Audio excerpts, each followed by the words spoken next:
Hey, Jake, you're back again for another Blueprint Leadership Business Summit here. It is March 22, and we're at Cobble Lookout again. So tell me, Jake, being that this is your fourth or fifth time coming through things over the last couple of years, just tell us a little bit about why you keep coming back and what are the changes that you've seen and made since you started doing this within your business.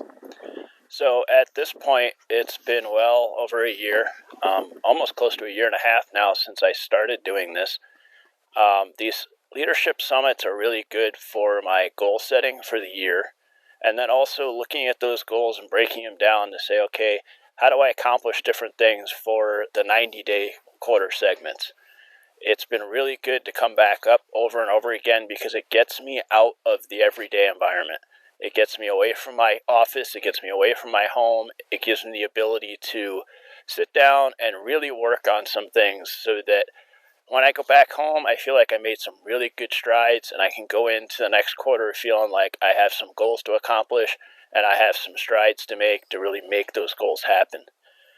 Going through this for over a year now, it's been really interesting to look at those goals that I set the first time I came up here and see how many of them I accomplished, how many of them I'm having to push forward, and also what are the new goals that I want to set, and what are the new goals that I want to set for 1, 3, 5, and 10 years out.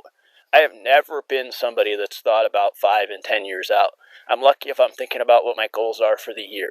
So that has probably been the biggest change for me coming up to these leadership summits is I set goals now. I set goals on the personal side and I set goals on the business side. That's probably the biggest thing that's happened for me. Right. Thanks, Jake.